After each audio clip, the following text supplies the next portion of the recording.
가장 중요한 게 이겁니다. 이제 믿음이 하나님이 우리에게 주신 마스터 키와 같은데, 그 마스터 키와 같은 이 믿음을 써서 어떤 결과를 봐야 되는데, 문제든 뭐 바라는 것이든 어떤 축복이든 뭐든 간에 그 믿음을 써서 어떤 결과를 본다라는 거, 이건 굉장히 중요한 문제인데, 많은 성도분들이, 저도 한동안 그 믿음의 개념을 못 잡아가지고 믿음이 막연하고 그 믿음의 어떤 역사를 보지 못하는 이런 일들이 쭉 있어왔단 말이에요. 목사로서도 우리는 우리 삶에 하나님이 믿음으로서 풀어낼 것들을 많이 세팅해 놨는데, 우리는 그걸 믿음으로 풀고 가는 게 아니라 행위로 대입을 하다 보니까 그게 안 풀리고 껄쩍지근하게 해결된 것도 아니고, 완전히 해결된 것도 아니고, 안 되는 것도 아니고, 뭐 이런 식으로 흘러가는 우리의 삶을 보게 되죠. 그런데 하나님께서는 우리가 고린도전서 10장 13절의 말씀처럼 감당치 못할 시험을 허락지 않다, 감당할 만한 삶을 우리에게 주셨다. 각자의 결국 그 감당할 수 있다는 건 하나님으로 인해서 풀어가는데 그 두 가지, 하나의 그 율법적 행위, 영적 행위 플러스 믿음, 이 두 가지로 감당하게끔 만들었는데, 우리가 감당치 못하는 것들은 이 두 가지가 부족해서 감당치 못하는 것이다 라는 거죠. 그래서 우리가 너무 이렇게 세상이 계산이 빨리 돌아가고 또 상식이 그게 진리처럼 되어버린 이 세상에서 그거를 뛰어넘는, 믿음으로써 계산으로 나올 수도 없는, 정말로 이거는 기적이라고 말할 수 있는 것들을 하나님이 베푸신 기적이라고 불리어지는 그런 것들을 우리가 경험하며 살기를 원하셔서 믿음을 쓰기를 원하신다, 그 얘기입니다. 그러므로 우리가 상식적이지 못하고 계산적으로도 안 되는 것들은 결국 쉽게 생각하면 우리는 믿음으로 풀어라 라는 하나님의 메시지이기 때문에, 믿음을 악착같이 믿음의 분량을 키워서, 그래서 우리가 가지고 있는 문제의 영향값을 뛰어넘는, 문제의 영향을 뛰어넘어서 우리가 나 자신이 가진 믿음을 실상으로 만들어낸, 그래서 문제는 풀려지고 목표는 이루고 축복은 그대로 성취가 되는 이런 삶을 살라라고 하나님은 우리에게 주셨는데, 그런 것들에 대해서 이제 제가 쭉 어떻게 믿음을 어떻게 써야 되는지, 믿음의 개념부터 해서 여기까지 왔습니다. 그런데 그러면 이제부터가 이제 가장 이걸 마무리 지려고 하는 게, 결국 믿음을 실제로 자라게 해서 믿음의 분량을 키워서 믿음의 분량이 많을수록 역사는 더 커지는 건데, 이 믿음의 분량을 자라게 한다, 크게 한다 라고 하는 것을 과연 우리가 일상에서 어떻게 이거를 실제적으로 훈련을 어떻게 할 것이냐, 이것만 훈련 방법을 안다면, 이걸 계속 반복하다 보면 결국 우리의 믿음의 분량은 커지고, 우리의 믿음의 분량이 커진 것을 하나님은 아시고 거기에 맞는 믿음의 분량에 맞게 문제를 허락하시고 또 목표도 갖게 하시고 축복도 바라게 하시고, 그래서 그런 것들을 이뤄가게 하신다는 거죠. 믿음의 분량이 클수록 그 축복도 크다, 실상도 크다. 그래서 믿음의 분량이 클수록 그 사람은 하나님의 역사를 그만큼 본다라는 거죠. 그러기 위해서 믿음의 분량을 키우는, 어떻게 해야 평상시에 문제를 만날 때 그때 가서 믿음을 쓰려고 하는 게 아니라 평상시에 믿음의 분량을 자라게 하는, 믿음의 분량을 크게 하는 훈련을 가짐으로 인해서 유사시에 우리가 문제를 만났거나 목표를 가져야만 될 때, 또 축복을 만들어야 될 그런 상황이 될 때 평소에 가져왔던 그 믿음의 분량을 써서 해결하는, 이게 중요하다는 거죠. 그래서 믿음은 유사시에 그냥 멀쩡하게 가만히 있다 유사시에 문제가 있을 때 그때 팍 쓰는 게 아니라, 평상시에 믿음의 분량을 크게 가졌다가 믿음을 써야 될 때 바로 그냥 쓰게 만드는, 평상시에 믿음을 충분히 자라게 크게 만드는 훈련을 늘 가지고 살아야 된다는 거예요. 근데 많은 성도분들은 평소에 믿음의 분량을 크게 갖는 것, 잘하게 하는 것을 하지 않고 넋놓고 있다가 어떤 문제를 만나거나 이럴 때 믿음으로 풀기에는 너무 역부족인 그런 상황을 만나게 된다는 거죠. 근데 이제 여기서 제가 얘기하지만 반복적으로 얘기하지만 내가 믿음의 분량을 가지고 있다면 하나님께서 어떤 문제나 목표나 축복을 이룰 때 그게 한 번에 안 이루어지니까 믿음의 분량이 작아서 하나님은 우리에게 은혜를 주신 게 뭐라고 그랬습니까? 시간이라는 거예요. 기한을 주셨다. 기한이라는 걸 주셔서 이 기한에 믿음을 정말 성실하게 씀으로 인해서 풀게끔 만드시는 하나님의 어떤 기한이라는 게 있단 말이죠. 그 기한 안에 믿음의 분량을 키워서 해결하게 만드셨는데 이 기한을 단축시키는 소위 말해서 믿음의 분량을 평소에 크게 가졌다면 하나님이 내 믿음의 분량을 이렇게 기한을 짧게 잡고도 해결해 줄 수 있다. 기한을 짧게 잡고도 전에는 그냥 내가 평상시에 100이라는 믿음의 분량 갖고 있어요. 근데 하나님께서 문제를 뻥 만났는데 그게 200짜리예요. 그게 1000짜리예요. 그러면 하나님께서 믿음의 분량이 평소에 가지고 있던 믿음의 100인데 그 문제를 풀기에는 그 문제의 역량은 1000이라는 거예요. 그러면 이거를 하나님께서 10일이라는 기한을 주셔서 하루에 한 번씩 믿음을 씀으로 인해서 이 믿음을 표현함으로 인해서 10일 만에 이렇게 문제 1000이라는 문제의 역량값을 해결하시는 이런 하나님의 어떤 섭리가 있다면 이게 평소에 믿음의 분량을 많이 키웠다. 만약에 500으로 키웠다라고 한다면 문제의 역량값이 1000이라 해도 10일까지 갈 거 없이 이거는 이틀이면 이틀, 3일이면 끝난다는 거죠. 그러니까 믿음의 분량을 평상시에 많이 키우고 자라게 하는 것이 굉장히 중요하다. 근데 많은 사람들이 평상시에 믿음을 자라게 하지 않는 상태에서 갑자기 문제를 만나고 또 갑자기 목표를 이루려고 이러니까 역부족이 돼서 해결이 안 나는 이런 경우가 있다라는 거죠. 그래서 믿음을 평상시에 이렇게 자라게 하는 크게 만드는 훈련 방법을 제대로 알고 훈련을 하게 되면 이 사람은 훨씬 더 하나님이 우리가 얼마나 믿음의 분량을 갖고 있는지를 하나님은 알고 계시기 때문에 훨씬 더 과거보다 훨씬 더 빠르게 문제 해결되고 빠르게 목표가 이루어지고 빠르게 축복을 만들어낼 수 있다는 거예요. 근데 평상시에 그렇게 안 하고 있으니까 이게 손해가 나는 거죠. 자, 그렇다면 우리가 이제 믿음을 이제 잘하게 한다, 믿음을 크게 갖는다, 믿음의 분량을 크게 갖는 평상시에 그렇게 해야 되는데 이게 믿음이 쉽게 자라거나 커지지 않는 이유가 있어요.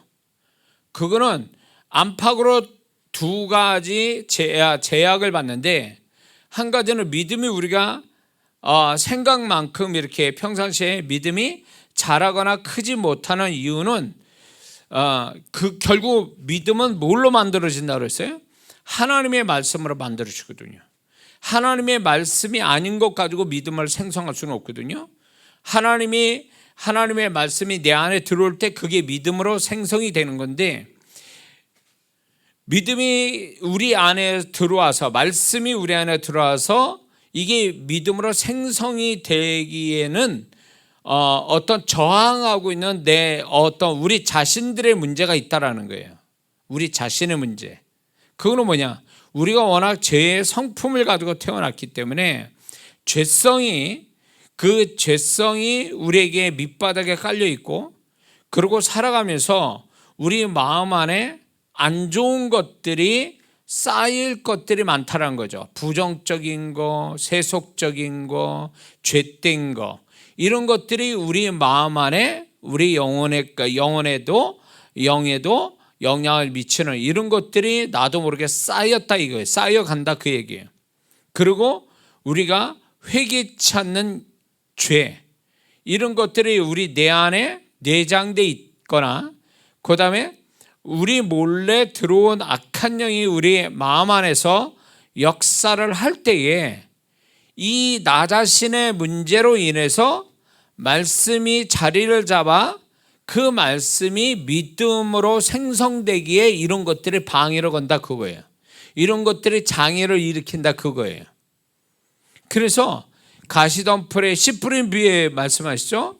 가시덤불, 돌작밭, 그다음에 가시덤불, 그다음에 돌밭, 길가, 돌밭, 가시덤불. 이 세 가지 심령이 결국 말씀이 들어와서 자리를 잡지 못하게 하는 우리의 심령을 비유로 말씀하셨는데, 결국 그거는 무엇을 얘기하냐면 우리가 하나님의 말씀을 그대로 들어와서 그 강도 그대로 내 안에 마음에 들어와서 그게 믿음으로 생성되도록 도와주는 게 아니라 그거를 오히려 방해하는 요소들이 우리 자신에게 있다 보니까 많은 사람들이 말씀이 들어와도 말씀이 자리 잡기를 어렵다. 그래서 신앙생활을 오래 했어도, 오래 하고 말씀을 보고 들었다 할지라도 믿음이 충분히 그 시간만큼, 신앙생활을 한 것만큼, 말씀을 들은 것만큼 말씀이 자리를 잡지 못하는 이유가 바로 여기 있다는 거예요. 내적으로 우리가 문제가 있어서. 그래서 이런 것들 때문에 우리는 억울해야 되는데 이런 거를 억울해하질 않아요. 왜? 눈에 보이는 것도 아니요, 바로 그게 측정이 되는 것도 아니니까 그걸 대수롭게 생각 안 하거든요. 근데 이거를 우리가 왜 신앙생활 오래 했는데도 나는 여전히 하나님을 의심하고 난 살아가는데 세속적 방법으로 살아가고, 왜 나는 믿음보다는 계산과 논리와 상식 가지고 살아가는데, 이런 거에 대한 고민, 이런 거에 대한 스스로 문제의식을 가지고 이게 있어야 이제 그 문제의식과 위기감이나 이런 것이 어디까지 이제 연결이 되냐면, 내가 그동안 말씀으로 인해서 믿음이 많았으면 내가 이런 것들을 넉넉하게 감당이 되고 이겨갈 수 있는데, 내가 그렇게 신앙생활 오래 했는데도 믿음으로 풀지 못하나 자기 자신을 탓하는 이런 게 정상이거든요.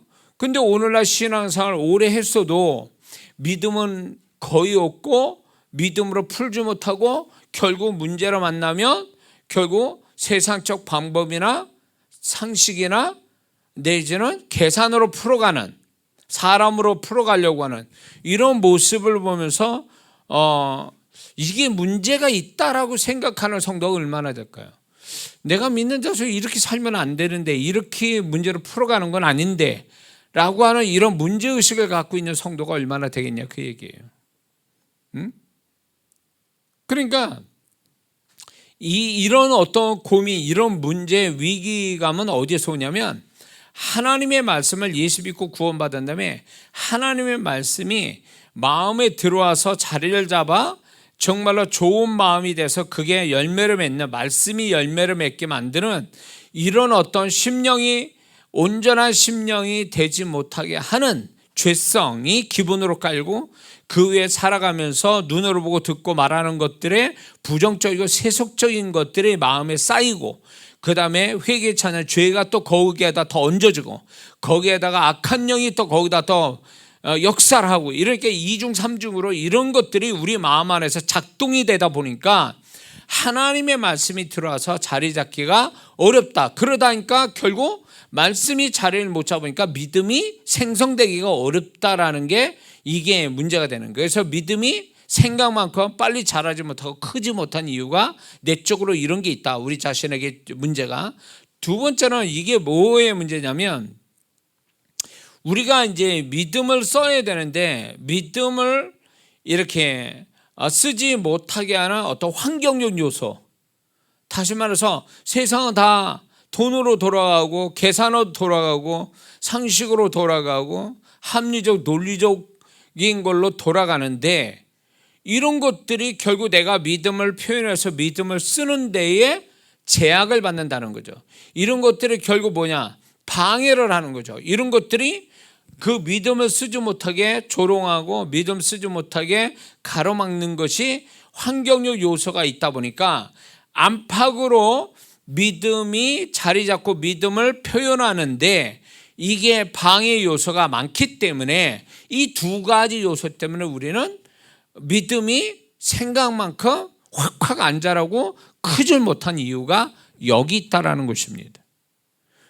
그래서 이런 것들에 대해서 우리가 믿음이 자라게 하기 위해서는 내 내면부터 이렇게 뭔가 말씀이 자리 잡아서 그 액면 그대로 말씀이 만약에 그 사람의 한 말씀이 만약 그 말씀이 강도가 그 사람의 수준에 맞게 한 100 정도로 강도 있게 들어갔다면 말씀이 100 정도로 내 안에서 생성이 돼야 되는데 믿음으로 믿음의 분량이 100으로 생성이 돼야 되는데 이렇게 되기까지 우리 심령이 온전해져 있어야 된다는 거죠.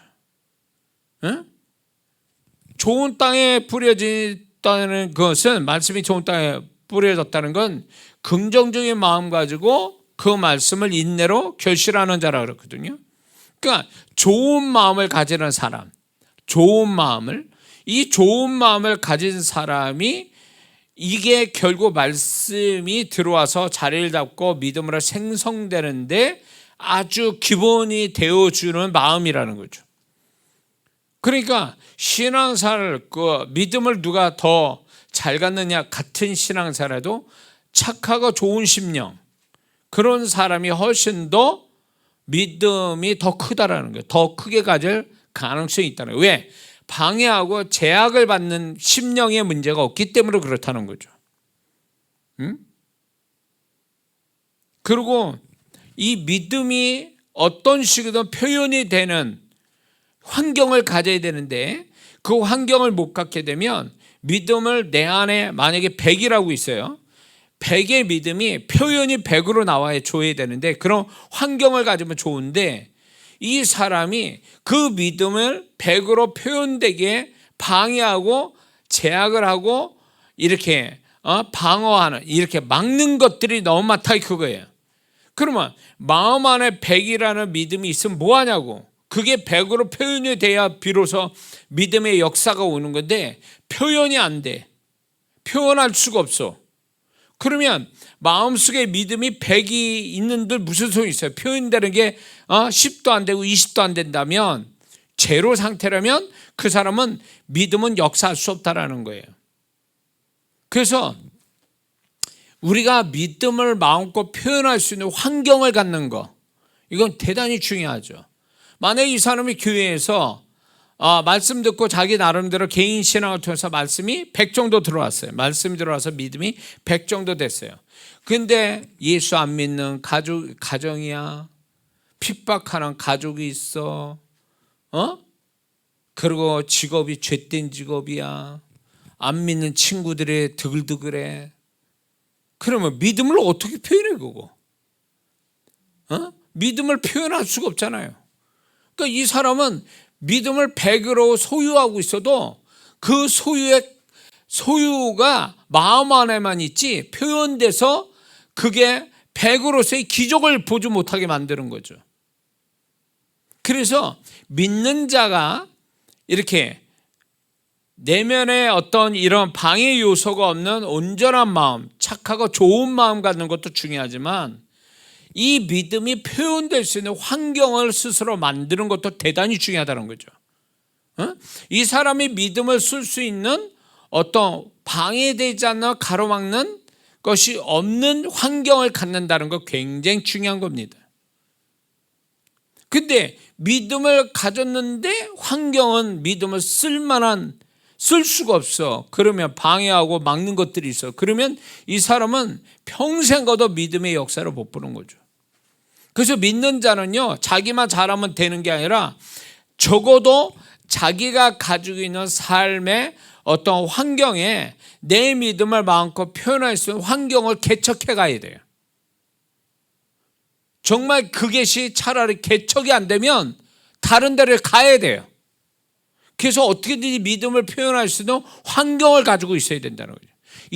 그래서 두 가지가 다 겸비가 돼야 돼요.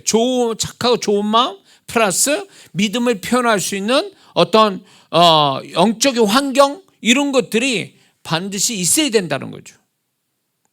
있어야 이 사람이 믿음의 역사를 보지. 이게 안팎으로 방해 요소가 너무 많으면 신앙생활 오래 했는데 믿음은 하나도 없어. 겨우 이 사람이 자랑하는 거는 교회 다니는 행위만 가지고, 그것만 가지고 만약에 이 사람이 신앙생활을 했다면 이 사람은 분명히 이 행위에 믿음은 없고 행위만 있다면 이 사람은 풀지 못하는 문제가 수도 없이 많을 거라는 거예요. 믿음으로 풀어야 되는데 믿음이 풍성하게 있고 그 믿음을 표현할 수 있는 환경을 만들어 놔야 되는데 그게 없으니까 이 사람은 백날 신앙생활 열심히 해도 문제가 항상 떠나지 않고 목표는 이룰 수 없고 축복은 만들어내지도 못해. 답답하죠. 답답해. 결국 이거는 하나님이 만드신 게 아니라 내가 두 가지 요소를 적극적으로, 내가 두 가지 요소에 대해서 안팎으로 이 두 가지 요소를 내가 적극적으로 해결하지 못한 데 원인이 있어요. 이해가 되시죠? 그러니까 우리 스스로가 하나님의 말씀이, 그 믿음을 만드는 하나님의 말씀, 들려주는 말씀이 그게 온전하게 내 마음에 안착할 수 있도록 내 마음 상태가 좋은지, 그 다음에 내가 이 믿음을 쓸 수 있는 환경을 충분히 개척해 놨는지, 이런 것들을 우리는 생각해 봐야 된다는 거죠. 그럴 때 이 두 가지가 정말로 잘할 때에 믿음은 거침없이 그 사람 믿음 쓰면 믿음이 거침없이 실상을 만들어내죠. 자, 그래서 믿음을 어쨌거나 이 두 가지 요소가 정말로 준비되어 있다고 치고 우리가 말씀으로 믿음을 만드는데 어떻게 믿음을 크게 자라게 하느냐, 이 훈련을 어떻게 하느냐, 이걸 좀 얘기하고 마치려고 합니다. 자, 믿음이 자라려면 들려지는 말씀이 있어야 된다는 거예요. 믿음의 원재료는 하나님의 말씀이에요. 근데 그 말씀이 눈으로 보는 지식으로 들어오는 말씀이 아니라 소리로 들어오는 말씀이 되어야 된다는 거예요. 자, 로마서 10장 8절 17절을 보면 말씀이 내게 가까워 내 입에 있으며 내 마음에 있다 했으니 곧 우리가 전파하는 믿음의 말씀이라. 여기에 말씀도 레마예요. 말씀이라는 건 두 가지예요. 로고스와 레마가 있는데 로고스는 기록된 말씀이고 또 레마는 들려지는 말씀이에요. 그러므로 17절을 보면 그러므로 믿음은 들음에서 나고 들음은 그리스도의 말씀 레마로 말미암는다, 이렇게 말씀하고 있거든요. 그러므로 말씀이 믿음의 원재료지만 그 말씀이 소리로 들려질 때에 소리와 눈을 같이 쓰면 상관이 없는데 소리로 들려져야 비로소 마음에 들어와서 믿음으로 이게 생성이 된다. 말씀이 믿음으로 전환이 된다. 이렇게 말할 수 있다라는 거죠. 그래서 말씀을 되도록이면 눈으로 보는 게 아니라 소리로 듣는 것이 잘하는 거예요. 근데 우리 한국의 성도들은 이렇게 말씀을 자꾸 지식으로 쌓으려고 그러고 이해만 하려고 그러고 자꾸 눈으로 보려고 하니까 그렇게 성경을 많이 봤다는데도 믿음 없는 사람들이 너무 많다는 거죠. 그거는 말씀을 지식으로 대해서 이해하는 거지 말씀이 소리로 들어서 믿어주는 4차원의 신앙은 아니라는 거죠. 말씀은 이해되는 게 아니라 지식으로 가야 될 게 아니라 말씀은 믿어져서 순종이 돼야 되는 거거든요. 차원이 달라요. 이해돼서 머리로 들어온 지식의 말씀은 3차원이고 들어서 믿어지는 건 4차원의 얘기예요. 그러므로 말씀은 이해돼서 지식이 돼야 되는 게 아니라 말씀은 들어서 믿어져야 된다는 거죠. 믿어지면 순종이 저절로 되는 거예요. 왜 우리는 순종이 안 될까? 말씀에 믿어지지 않으니까 순종을 못하는 거예요. 왜 믿어지지 않을까? 말씀이 지식으로 갔기 때문에 그런 거예요. 채널이 잘못된 거지. 이해가 되시죠? 자, 그래서 말씀을 어떻게 대하느냐가 굉장히 중요해요. 말씀을 소리로 대한다는 대원칙에 말씀을 전체로 다 우리는 말씀 전체, 성경 말씀 전체를 다 들으려고 해야 됩니다. 왜? 어떤 말씀은 창세기 1장부터 해서 마지막 요한계시록까지 그 모든 게 믿음의 말씀이라 했어요.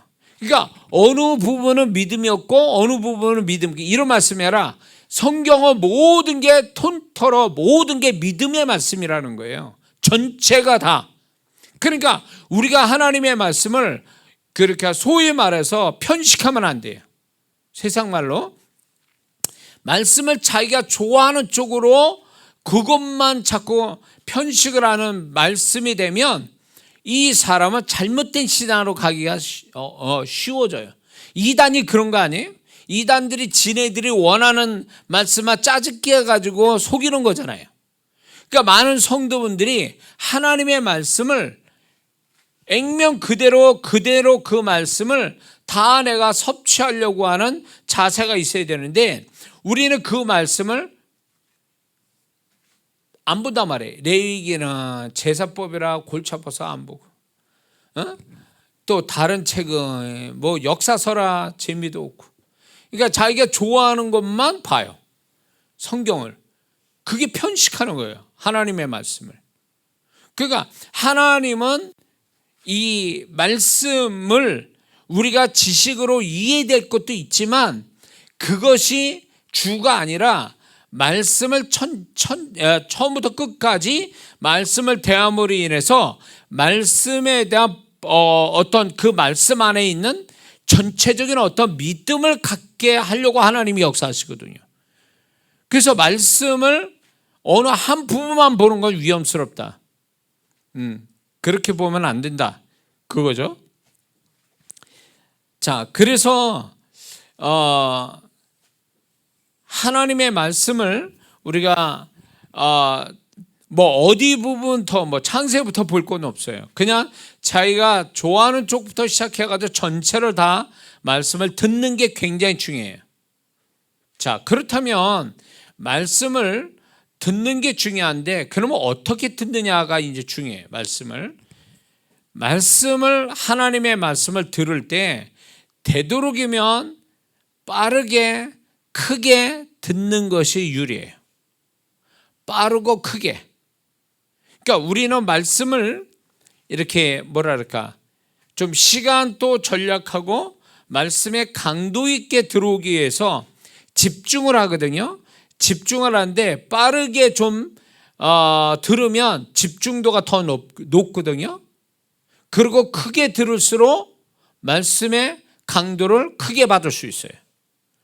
소곤소곤 되는 그 소리보다 소리를 크게 내는 게 훨씬 더 강도 있게 오듯이 하나님의 말씀도 좀 크게 듣고 좀 빠르게 듣는 것이 훨씬 더 집중도가 높고 그것이 훨씬 더 말씀이 강도 있게 들어오게 해주는 배경이 된다는 거죠. 이해가 되시죠? 그리고 이제 제가 얘기했지만 말씀을요, 되도록이면 자기가 읽어서 내기로 들려지는 게 제일 그 말씀의 강도가 큰 거예요. 남이 말해줘서 듣는 말씀보다 자기 입으로 말해서 듣는 것이, 자신의 귀로 듣는 것이 훨씬 더 강도 있게 말씀이 들어온다는 거예요. 그래서 되도록이면 자기가 하나님 말씀을 읽어서 내기로 듣는 것이 남이 얘기해줘서 말씀을 듣는 것보다 강도가 세기 때문에 귀찮다고 자꾸 다른 사람이 말해주는 말씀을 들으려고 하지 말고 좀 힘들더라도 자기 입으로 하나님의 말씀을 말해서 자기 귀로 듣는 것이 훨씬 강도가 세다. 이게 의학적 원리에 따라서 제가 봤을 때 소리라는 것이 남이 하는 소리는 귀로 들어와서 외의를 통해서 뇌를 통해서 달팽관을 통해서 뇌로 들어가거든요. 소리 자체가.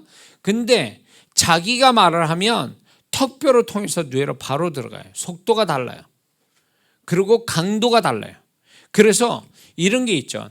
다른 사람의 말을 이렇게 안 좋은 소리를 나한테 했다고 그랬을 때에 그거를 소멸시킬 수 있는 유일한 방법은 뭐냐면 자기가 스스로 그 말을, 상처받은 말을 자기 입으로 번복하는 거예요. 반대로 얘기하는 거예요. 자기 자신이.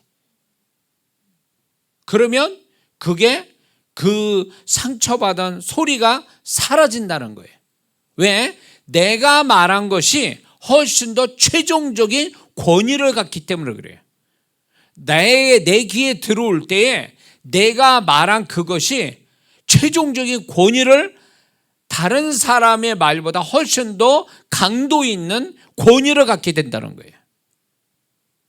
그래서 마음의 상처를 많이 받는 사람들이 상처를 덜 받고 안 받게 되는 비결 중에 하나가, 핵심이 바로 이거예요. 그런 말을 들었을 때 자기 입으로 반대적 말을 하는 거죠. 만약에 너 죽인다? 이렇게 표현을, 그 사람이 누군가 나한테 얘기해서 상처받죠? 그거를 나는 산다 이렇게 표현하는 거죠. 그러면 그 말에 대한 상처를 준 그 말에 대해서 내가 산다라는 그 말이 이 들려지는 죽인다는 말보다 권위가 더 있다라는 거예요. 그러면 결국은 내가 산다라는 말이 죽인다는 말을 이긴다라는 거죠. 그래서 내 말이 다른 사람 말보다 훨씬 권위가 있어요. 이걸 써야 된다는 거예요, 사람들이. 근데 이걸 안 쓰고 누가 뭐 이랬다 그러면 그걸 재현해요. 자꾸 저 사람이 나 죽인대 이러고 자꾸 말을, 그 사람의 말을 자꾸 다시 자기 입으로 말해버리니까 이게 가중이 되는 거예요.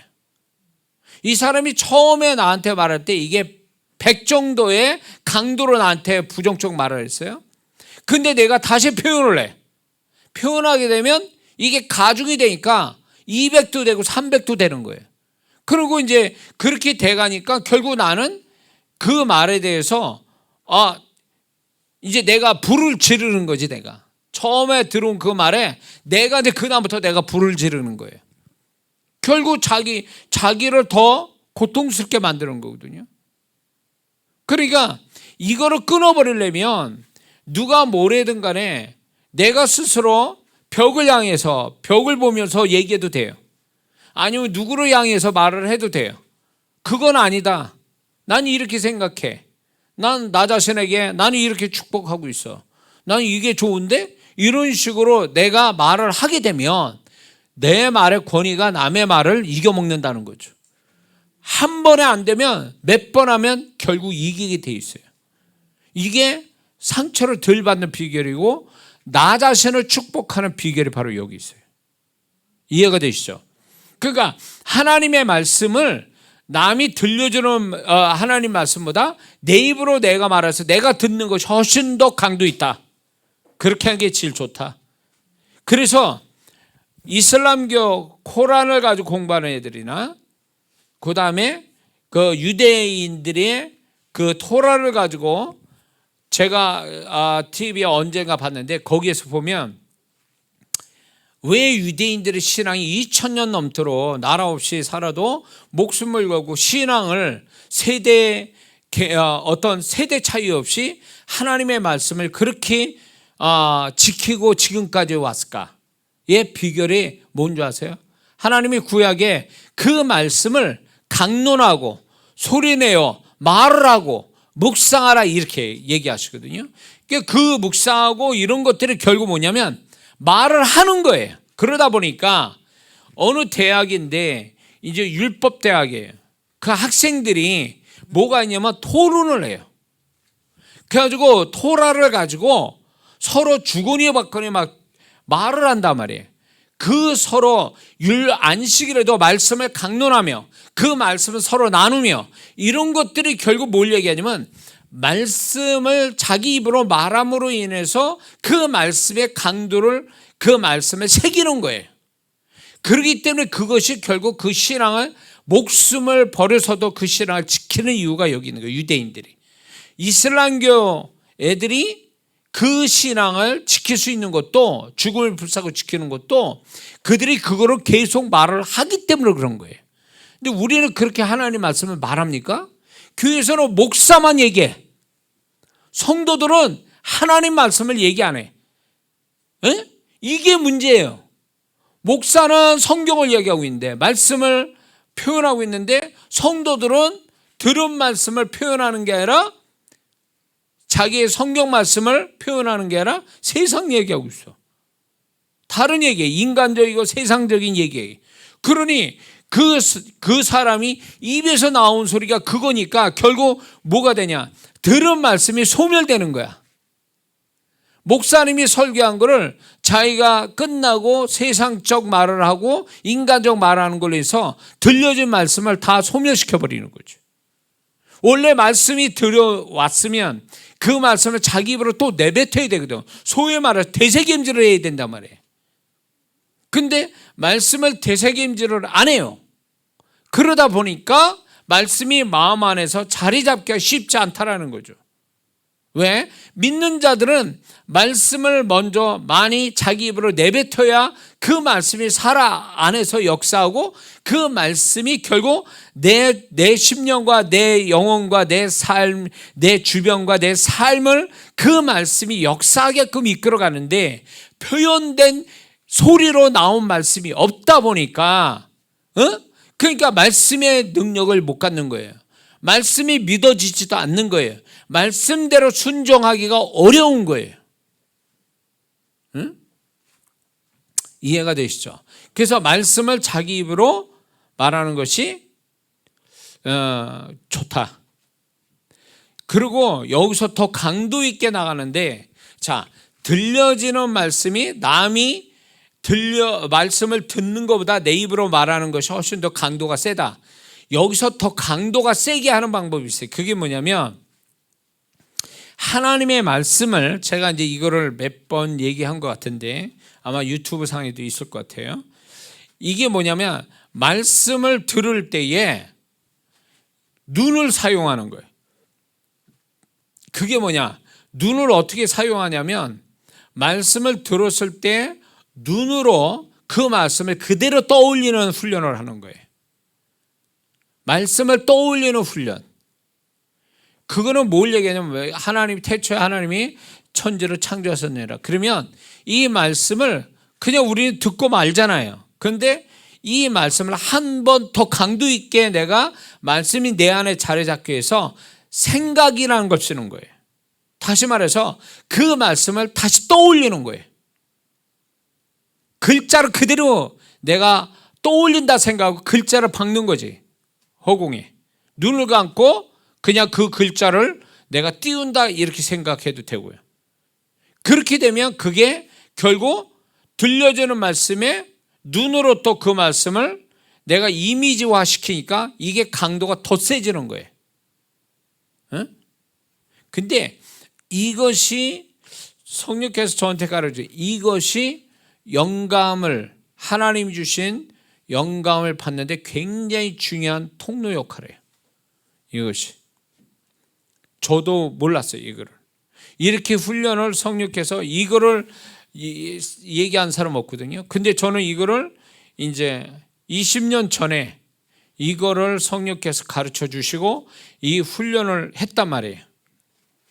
그러다 보니까 이게 말씀이 내 안에 강도 있게 자리를 잡는 것뿐만 아니라 하나님의 어떤 이 말씀이 내 안에 강도 있게 들어오니까 내가 말하는 거나 말씀을 선포할 때 이게 더 강도 있게 나가고, 뿐만 아니라 이런 식으로 생각해서 말씀을 이미지화 시키니까 하나님이 주신 영감, 환상, 음성이 들어오기에 쉽다라는 거예요. 이게 원리가 그래요. 원리가.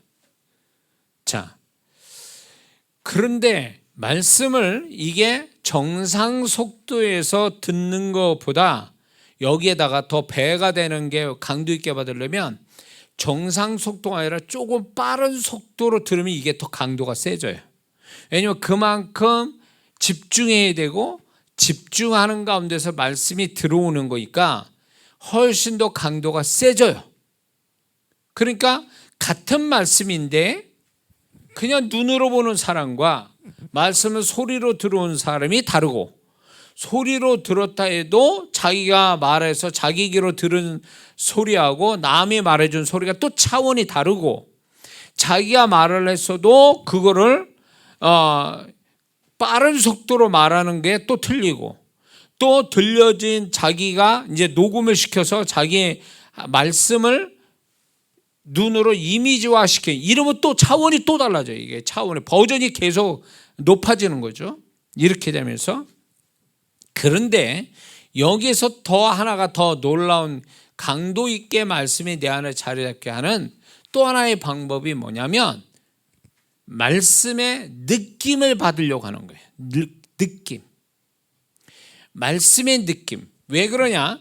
성경은 지식의 대상이 아니고 하나님의 감정, 하나님의 마음이 포함되어 있기 때문에 이 하나님의 말씀은 차가운 문자와 지식으로 말씀을 대하는 게 아니라 그 하나님의 말씀을 느낌으로 받는 것.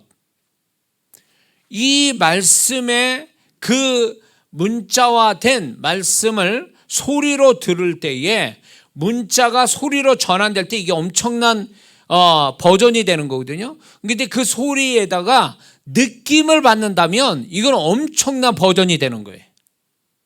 자, 항상 기뻐라 쉬지 말고 기도하라 범사에 감사하라. 이 말씀은 우리가 너무 잘 아는 유명한 말씀인데 이 말씀이 그냥 믿어져서 그대로 되는 사람이 얼마나 될까요? 그게 그대로 안 되는 이유는 또 뭘까요? 지식이 돼서 소리를 안 듣고, 그리고 이 말씀을 강도 있게 받는 훈련이 안 됐기 때문이에요. 근데 이 말씀을 하나님이 감정을 거기다 내가 하나님이 이 말씀에 대한 감정을 내가 받겠다라는 관점으로 이 말씀을 받으면 항상 기뻐하라 이렇게 하나님이 명령한 거잖아요. 쉬지 말고 기도하라 명령했고 범사에 감사하라 명령했잖아요. 이 명령을 하신 이분의 하나님의 감성이 내 안에 작동이 된다는 거예요. 항상 기뻐하라니까 기쁨이 나도 모르게 그냥 기뻐지는 거고, 기도가 그냥 되는 거고, 감사가 그냥 되는 거예요. 이유가 없어. 왜? 말씀이 그 자체가 역사를 하니까. 그분의 감정이 내 안에 들어오니까, 말씀에 대한 감정이 들어오니까 훨씬 더 진하게 그 말씀이 강도 있게 내 안에 자리 잡게 되는 거죠. 뭔 말인지 알죠? 근데 여 위에다 또 강도 있게 되는 게 뭔지 아세요? 이런 식으로 반복해서 듣는 거예요. 한 번만 듣는 게 아니라 반복해서 들어요. 그러면 반복할수록 이게 배가가 되는 거예요. 더 강도가 세지는 거예요. 한 번보다 두 번이, 두 번보다 세 번이. 그러니까 이게 같은 말씀인데 어떤 식으로 어떤 방법으로 말씀을 내가 대하느냐에 따라서 같은 말씀인데 이게 완전히 그 끝에 보면 버전이 이런 식으로 버전을 높이면 같은 말씀을 들어도 믿음의 분량이 어마어마하게 차나요. 말씀의 강도가 어마어마하게 차이가 나요. 이해가 되세요? 그래서 이제 이거는 하나님께서 이렇게 되면요 뭐가 있냐면 이게 말씀을 저 이렇게 표현해요. 말씀을 평면으로 대하는 게 아니라 입체로 대하는 거다. 직선으로 보는 게 아니라 이게 뭡니까? 입체로 보는 거지. 입체로.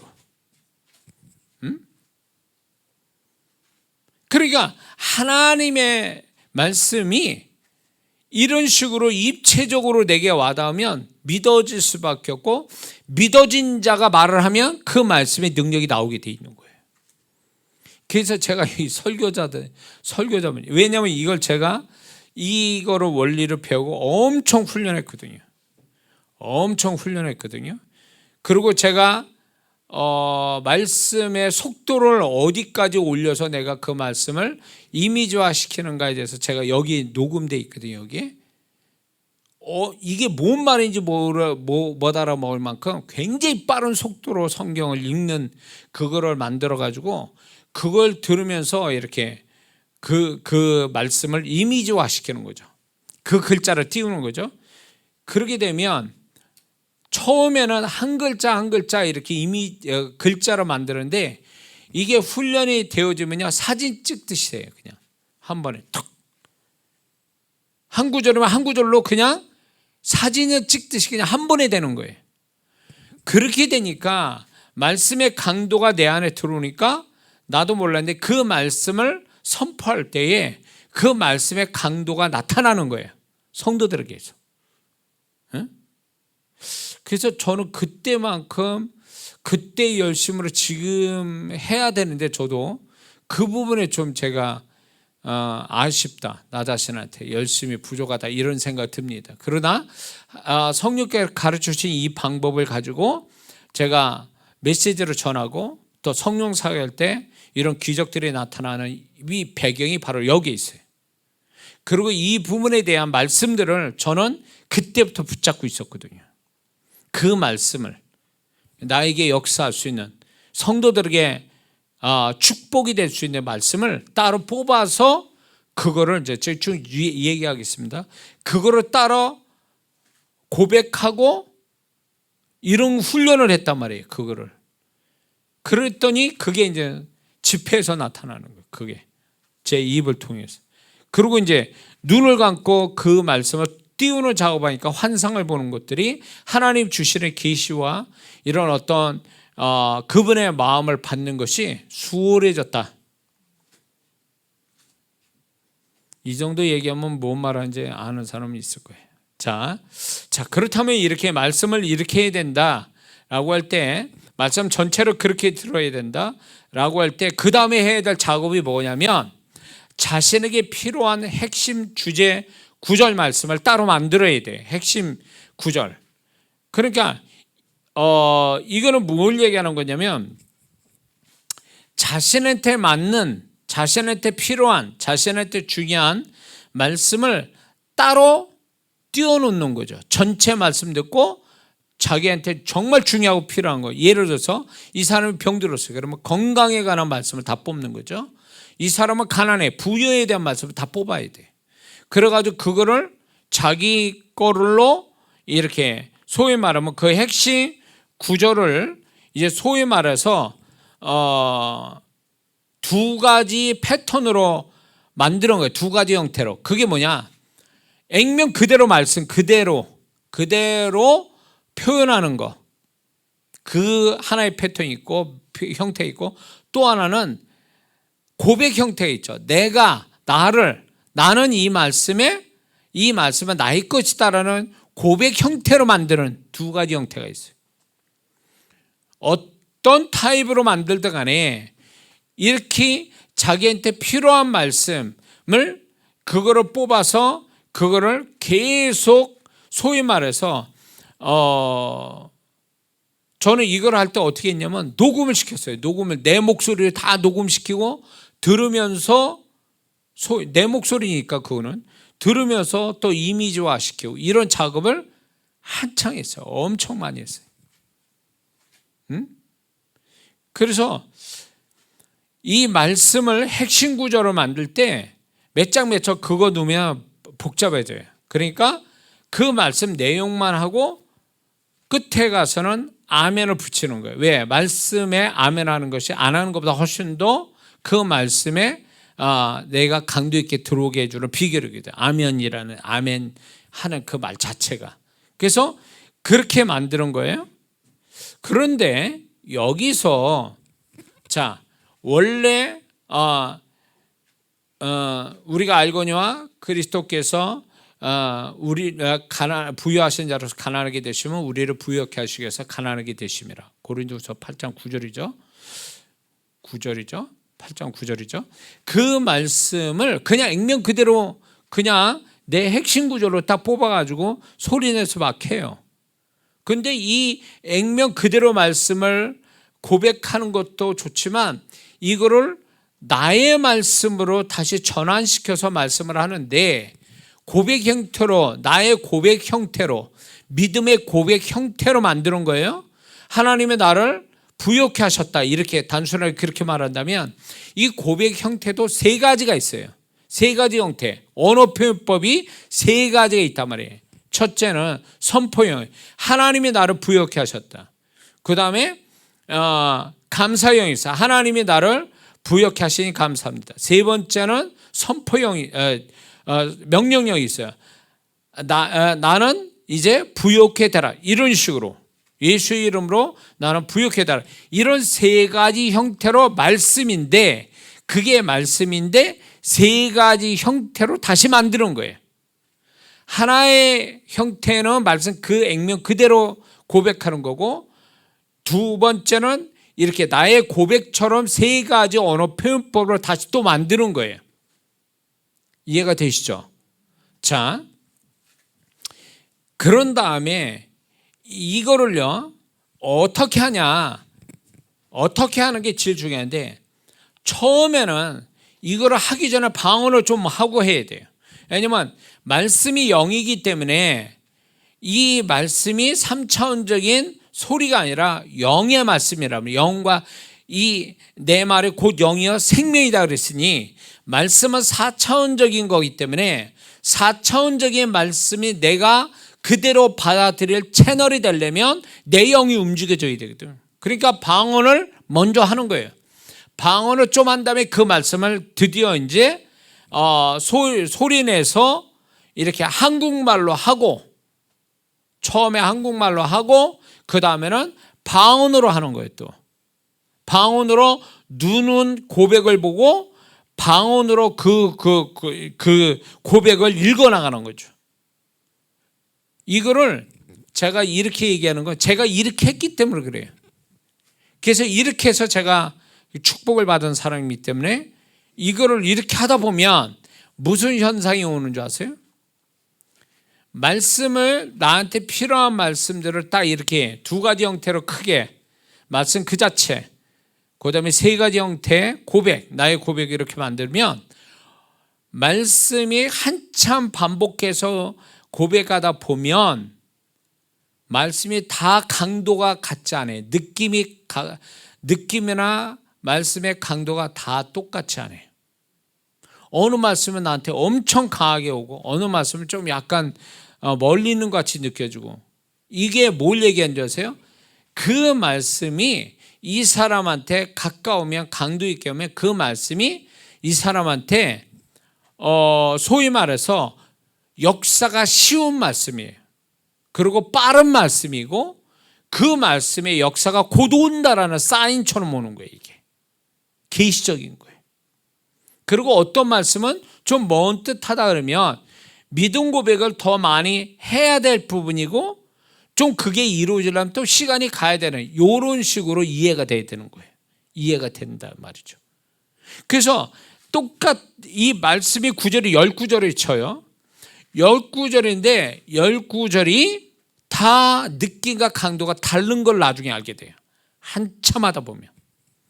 그걸로 인해서 내가 이 말씀이 나한테는 엄청 빨리 역사하는 거고, 이 말씀이 나한테는 엄청 하나님이 이걸 축복으로 먼저 주고 계시는 거네, 이걸 알 수 있어요. 어떤 건 멀고 어떤 건 가깝고 어떤 건 약하고 어떤 건 강하고, 이런 걸로 통해서 그 뜻을 알게 돼요. 이해가 되세요? 그러니까 이거는 해봐야 이해가 돼, 한 사람들이. 자, 요게 끝나잖아요. 이건 말씀 가지고 한 거잖아요. 그러면 그 다음에 또 뭘 만드냐? 자신의 삶의 실제적인 거를, 실제적인 거, 필요한 거, 바라는 거, 축복들을 믿음의 세 가지 언어 표현법으로 다시 만드는 거예요. 요것도 하나 만드는 거예요. 만들면 이거는 마가복음 11장 24절, 너희 무엇이든지 내게 구하라, 그러면 네가 의심치 않으면 그대로 되리라. 이거는 다시 말해서 그 앞에 있는 23절 말씀이에요. 이 산더러 들려 저 바다에 던주라. 그 말한 걸 믿으면, 의심치 않고 믿으면 그대로 되리라. 그러니까 우리에게 언어의 능력을 주셨기 때문에 언어의 능력을 아주 확실하게 이렇게 대상을 하여 말하면 그 말이 우리가 믿어지면 그 믿음을 갖고 말하면 그 말한 대로 된다라는 얘기거든요. 주님 말씀하고요. 그러기 때문에 앞에 말씀으로 다 고백했잖아요. 그의 말씀으로 고백했으니 그 말씀에 믿음이 생길 거 아니냐 말이에요. 이걸 가지고 내 실제적인 문제, 돈이 뭐 얼마가 필요하다든가 사람이 필요한다든가 아니면 뭐 건강이 필요한다든가 이런 거를 죄에다 다시 적는 거예요. 어떻게? 세 가지 언어 표현법으로. 선포형, 명령형, 감사형. 이거를 하나의 내용인데 세 가지 언어 표현법으로 또 만드는 거예요. 그리고 이거를 고백하는 거지. 읽는 거예요. 그러면 자, 전체 말씀을 그대로 다 고백 소리내서 읽고 말씀을 나의 고백으로 또 세 가지 형태로 또 읽고 이거를 통해서 말씀이 내 안에 충만히 자리 잡은 것 가지고 그 말씀이 기반된 나의 실제적 문제를 또 세 가지 형태로 고백을 또 하는 거죠. 이렇게 되면 이중 삼중으로 말씀을 기초로 하여 내 문제를 고백 형태로 했을 때에 이게 역사가 온다 그 얘기예요. 역사가. 왜 이걸 제가 강조해요? 저는 이렇게 해서 축복을 받은 사람이에요. 이렇게 해서 아무것도 없는 데서 내 믿음 고백을 실상을 만드신 하나님이 계시고 저는 그 축복을 보았고 지금 또 그 축복을 보고 있거든요. 이 재미를 너무 많이 봐가지고 그래서 지금부터 최초로 만든 그것이 있는데 그거를 만들 때 그때 당시에는 뭐가 있었냐, 지금만큼 20년 전에 이렇지 않았다면 21년 전, 22년 전에 이런 어떤 좋은 도구가 없었어요. 그러니까 녹음을 시켜서 그때 당시는 이제 카세트 테이프로 했거든요. 이제 그러다 CD가 됐단 말이에요. 그 다음에 차에 집에 어떻게 했냐, 집에다 그거를 고백을 이렇게 쓴 거를 놓고 화장실에도 놓고 서재도 놓고 이래요. 차를 타면 차에다가 그거를 이제 CD나 이런 형태로 이제 녹음을 시켜서 차에서 듣고, 그러면 집도 아니고 차도 아니면 어떻게 하냐, 지갑에다 쓴 거를 지갑에다가 넣어놓고 시간 날 때마다 읽은 거예요. 소리내서. 사람 없을 때. 이렇게 초절하게 했어요, 제가. 이게 이렇게 해가지고 하나님의 기적을 보는데 제가 자신있게 얘기했는데 거짓말 아니에요. 하나님 앞에서 얘기하니까. 제가 최초로 고백한 그것이 2년 되니까 90% 이상이 그대로 말한 대로 됐어요. 이거는 제가 거짓말하는 게 아니에요. 지금 또 제가 믿음 고백을 이렇게 주일날 기도회 하잖아요. 그때 제가 보고 있는 게 지금 내 컴퓨터 안에 들어있는 제가 믿음 고백이 있거든요. 지금 6년째 5년째 하고 있는 거기서 응답들이 계속 고백대로 된 것들이 있고 아직 안 이루어진 것도 있어요. 그러나 지금 되어가는 것도 있고 이렇단 말이에요. 그걸 하나님, 내가 그렇게 고백 안 했으면 정말 그렇게 됐겠냐고. 지금 믿음의 고백대로 그대로 만들어 주신 하나님.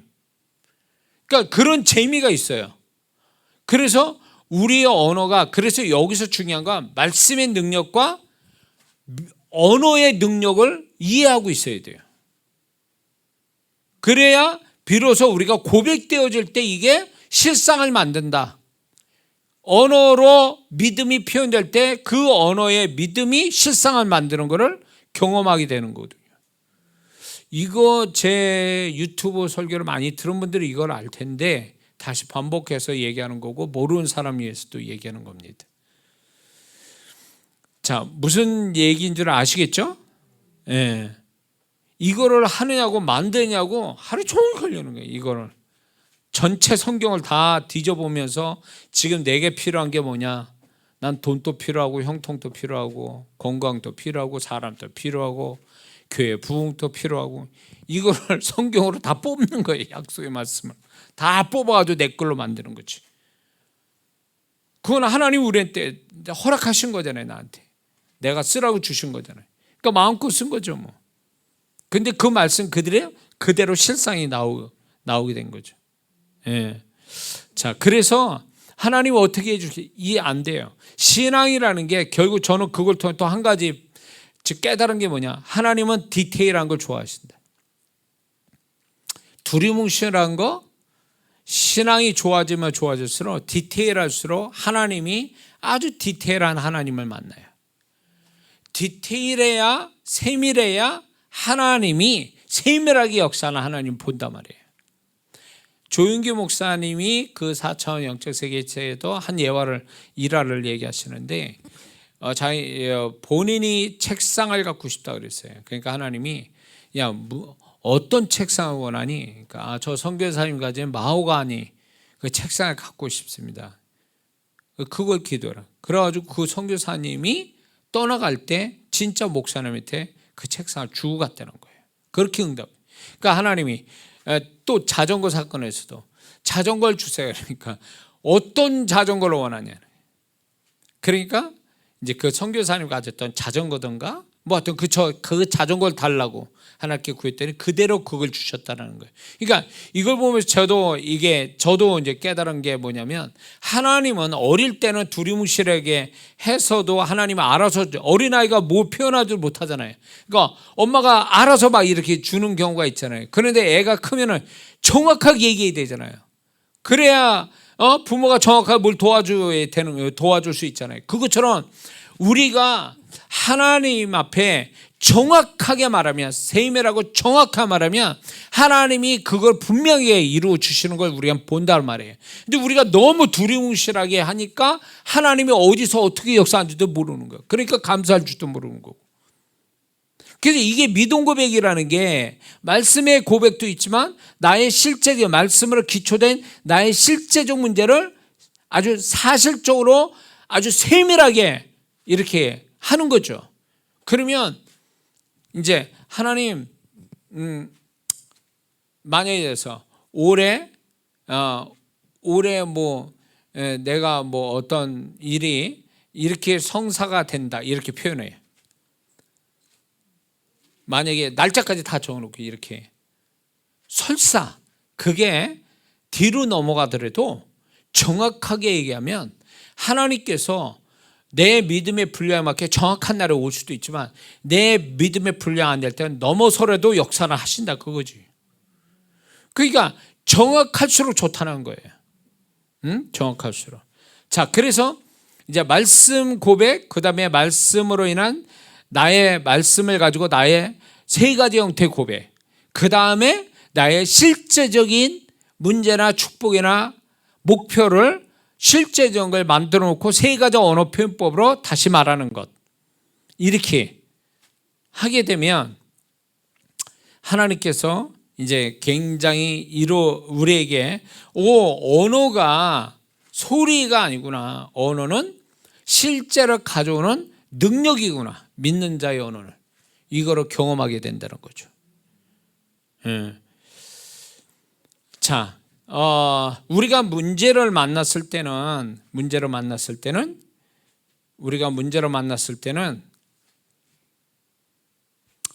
처음에는 강구형으로 말해요. 그러나 그 다음부터는 강구형으로 말하는 게 아니라 믿음 표현을 해야 돼요. 그게 세 가지 표현법, 선포, 명령, 감사형으로 말을 할 때 그거에 반복할 때 믿음이 상승한다는 거죠.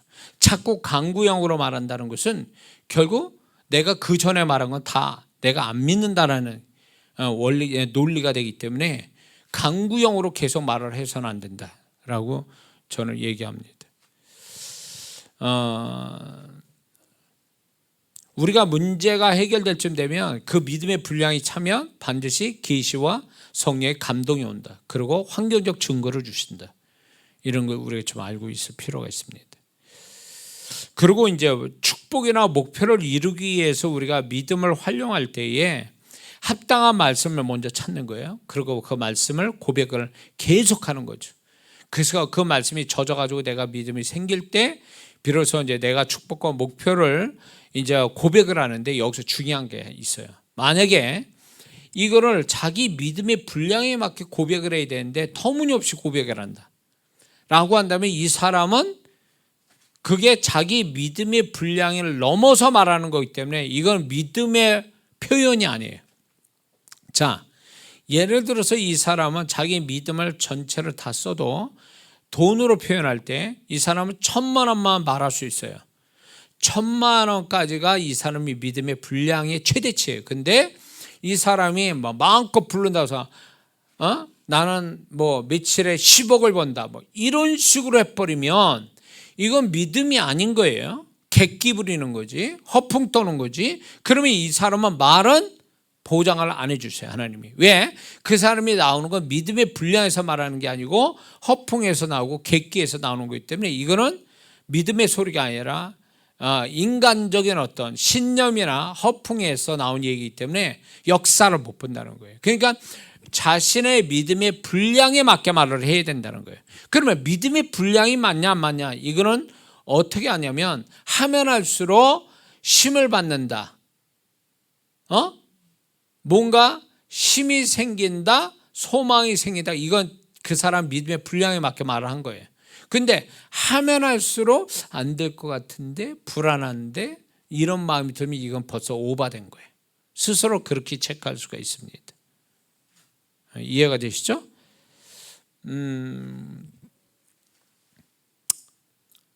자, 그래서 믿음의 성장은 결국 믿음이 크게 되고 믿음이 성장되는 건 세 가지가 이제 같이 가야 되는데, 첫 번째는 말씀이 내 안에 얼마만큼 들어왔느냐, 어느 정도 강도로 들어왔냐, 어느 정도 빈도로 들어왔냐, 이게 중요합니다. 이게 1번이에요. 말씀이 내 안에 어느 정도 강도, 어느 정도 빈도로 말씀이 들어왔냐, 이게 믿음의 분량의 첫 번째 요소고, 두 번째는요, 이 믿음을 얼마나 표현했느냐, 어떤 형태로든 믿음을 얼마나 표현했느냐, 이 표현력이 얼마나 많이 얼마나 강도 있게 표현했느냐, 이게 믿음의 분량을 만들어가는 두 번째고요. 세 번째 요소는 믿음을 써서 실상을 본 것이 있느냐 없느냐, 어느 정도 실상을 봤느냐, 경험이, 이 세 가지 요소가 합쳐질 때에 이 사람이 믿음이 성장하고 믿음의 분량이 커진 것을 측정할 수 있다는 거죠. 이 세 가지를 통해서 하나님은 그 사람의 믿음의 분량값을 갖고 계시는 거예요. 나는 잘 모르더라도 하나님이 정확하게 알고 계시거든요. 그러니까 세 가지가 같이 가야 돼.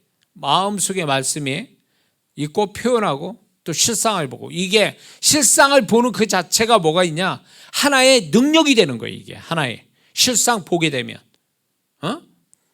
그런 거기 때문에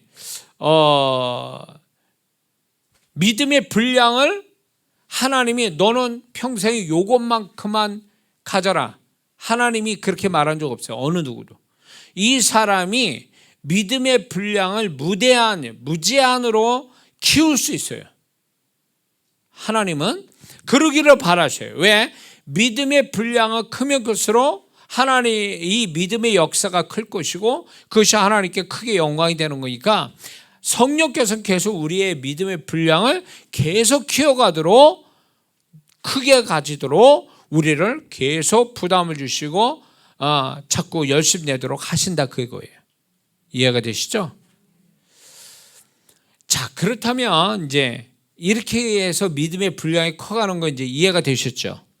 자, 그렇다면 믿음을 커가는 데 있어서 자기 관리를 하는 게 이제 이게 마지막에, 자기 관리를 어떻게 되느냐라고 할 때 자기 관리는 첫째, 말하는 것에 대한 자기 관리가 잘 돼 있어야 됩니다. 그래서 믿음을 가진 자는 부정적인 말을 하지 않는 게 좋습니다. 악한 말, 무익한 말, 믿음 없는 말, 하나님 말씀에 반대편의 말, 거짓말 이런 것들을 하지 않는 게 좋습니다. 왜냐하면 이렇게 말하는 것이 그 사람 안에 믿음을 소멸시키거든요. 응? 그러니까 이 사람 믿음을 잔뜩 가진 다음에 말로 다 쏟아버리는 거죠. 다 깨트리는 거지, 자기 말로.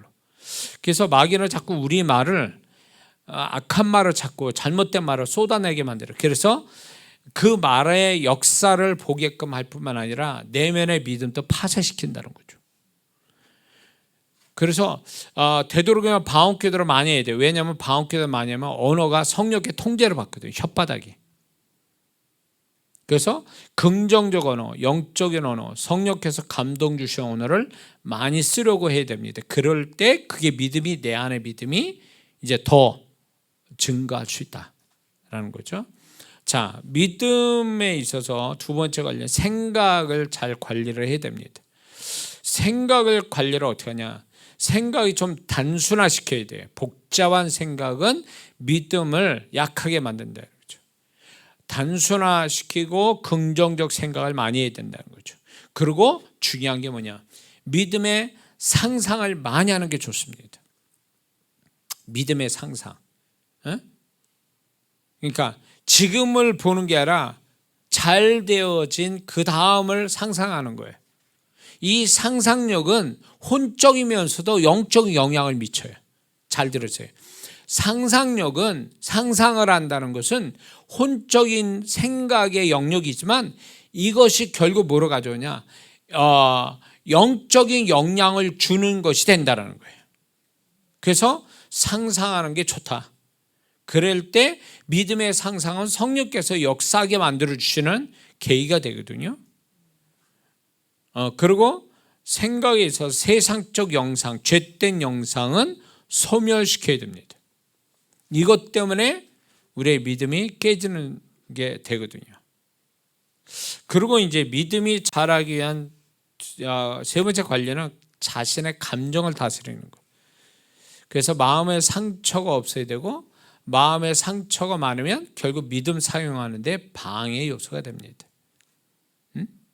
그 다음에 듣기, 이게 아주 중요하죠.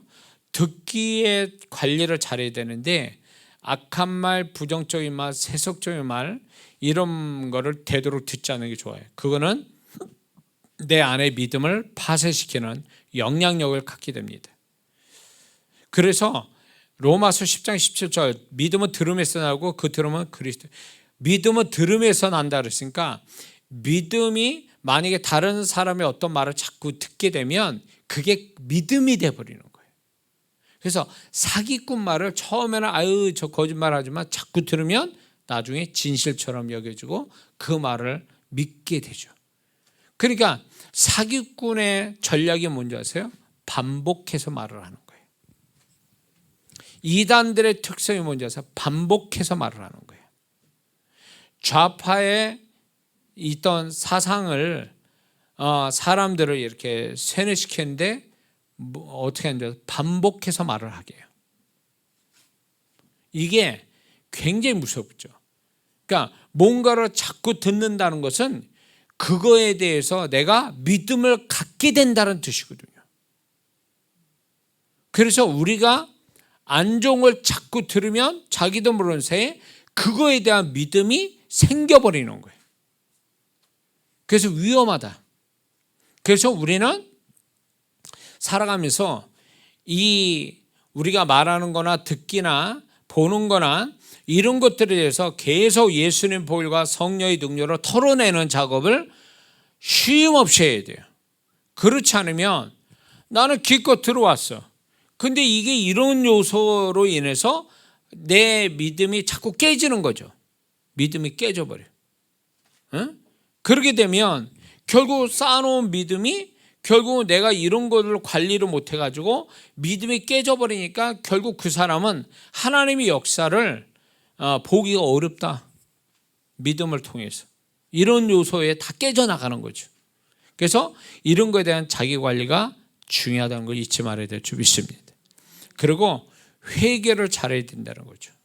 믿음의 자기 관리를 하기 위해서 회개는 절대적으로 필요합니다. 왜? 회개는 분리를 가져오거든요.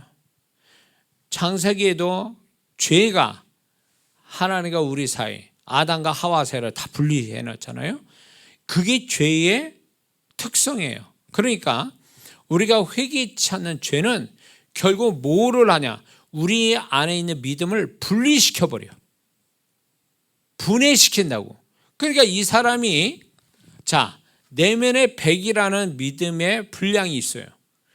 이 사람이 죄를 하나를 쳤어. 그러면 이게 반으로 딱 쪼개지겠죠? 50씩? 그러면 이 사람의 믿음의 분량은 얼마예요? 50이에요. 100이 될 수가 없다고. 분리가 됐으니까. 두 번째 회개치 않고 죄를 가져요? 분리가 또 일어나겠지? 그러면 25밖에 안 되는 거예요. 4등분 됐다 해서 그게 하나로 보는 게 아니라 분리된 그 하나가 그 사람 믿음 값이거든요. 그래서 이게 이제 저도 이런 걸 경험하는데, 제가 이제 분명히 하나님 앞에서 뭔가 잘못하고 있잖아요. 회개치 않잖아요. 그러면 그게 결국 내 믿음에 무슨 성도의 영혼에 축복하거나 집회에 하나님 역사를 가져오는데 그 믿음이 줄어버려요. 줄어버려요. 그러게 그 믿음이 줄게 되면 어떤 현상인 줄 아세요? 두려움이 확 와버려요. 의심이 확 들어와. 자신감이 없어. 이게 내 안에 있는 믿음이 하나님께 잘못된 것을 온전히 회개치 않은 거로 해서 쪼개진 모습이에요. 내 안의 믿음이. 이해가 되죠? 그렇게 되면 어떻게 돼요?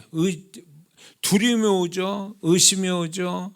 마음이 약해지죠. 그러면 역사가 오겠습니까? 내가 그분의 통로가 온전히 되겠냐고. 안 되지 그러면. 그래서 제가 이제 초창기 때 집회 때 이런 걸 경험했기 때문에, 그래서 집회 전, 예배 전에는 하나님 앞에 정말 보혈과 성령으로 샤워하듯이 싹 하고 올라와요. 그렇지 않으면 안 되거든. 그렇지 않고 껄쩍지근하게 뭔가 이렇게 있는 가운데 강단을 쓰잖아요. 여지 없어요.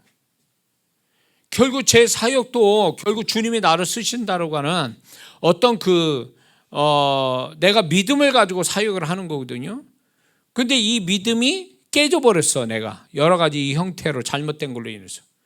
그러면 결국 나는 그분의 충분한 통로자도 못 되고 성도는 충분한 축복을 또 못 받고, 그거 다 손해보는 거지. 하나님도 손해. 다 손해보는 거예요. 그러니까 내가 그 통로자인데 그러지 않게 해서 계속 막 죽으라고 기도하는 이유가 여기 있어요. 제가. 그래서 하나님 앞에 내가 온전한 모습으로 쓸 때 하나님이 나를 통해서 역사하고 성도들을 또 축복을 받는 거니까 그게 다 뭘로 돼? 믿음으로 되어지는 거예요. 이게 하나님과 그분의 말씀에 대한 믿음이 충만한데 역사가 오는 거지, 믿음이 없는 데서 역사가 올 수는 없거든요. 성령께서는 믿음의 영이시거든. 진리의 영이시라는 얘기가 뭐예요? 진리가 믿음 아니에요? 그 믿음의 영이신 성령님이 계시는데 내가 믿음을 쓰지 않은데 성령께서 어떻게 그 믿음을, 내가 믿음이 없는데 어떻게 성령이 역사하냐고. 내가 믿음을 표현할 때 성령, 제가 믿음 쓰는구나 하고 그 믿음의 분량 맞게 역사를 하시는데 내가 뭔가 문제가 있어 하나님 앞에. 그런 가운데 딱 하면 제 믿음이 아니고 헛소리하고 있네, 저 인간적인 소리에. 그런 가운데 무슨 성령께서 역사하시냐고. 역사를 못 하시는 거예요. 그러니까 이게 얼마나 제가 이 사역에 있어서 이런 거에 대한 부담이 엄청 큰 거죠. 한 번 또 그래서 제가 집회할 때 건성으로 해본 적이 없어요. 그리고 기도 안 하고 이 강단에 서본 적이 없어요. 어디를 가도 이제 저는 이제 제가 인도한 데는 기도를 엄청 이렇게 하지만 그러지 못하는 상황들이 있거든요. 교회마다 아니면 집회 현장마다. 그러면 혼자서 기도 엄청 하고 올라가거든요. 왜 그러냐? 내가 그분의 통로가 되려면 내가 가지고 있는 믿음을 다 온전히 다 쓸 수 있는, 그래서 성령께서 내가 뭐를 말하고 무슨 행동을 해도 제 믿음을 하는구나 저거. 이럴 때 성령께서 다 알아보시고 역사를 하는 거거든요. 역사해 주시는데 내가 그런 거 준비도 없이 막 가. 내 안에 믿음을 몽땅 다 써야 되는데 그 믿음을 내가 쓰지 못하는 뭔가 내 걸림돌이 있어. 그럼 성령이 알아보세요. 쟤 믿음 없이 하는구나. 성령이 역사 안 하셔요. 쇼를 하는 거지. 그렇게 되면 그 다음부터는. 자, 그래서 이제 다 이해가 되셨죠? 그래서 이렇게 믿음을 여러분들이 평소에 이런 방법으로, 제가 했던 방법이에요 이거. 그래서 얘기하는 거예요. 지금 이거 어디서 배워서 얘기했겠어요? 저밖에 얘기 못해요. 그러니까 이런 식으로 한다면 여러분들도 하나님의 놀라운 믿음의 통로를 통해서 역사를 이루실 거예요. 그래서 오늘로 이제 믿음이 종결이 되는데 여러분들 반드시 믿음이 아리송하고 추상적이고 영적인 것만은 아니다.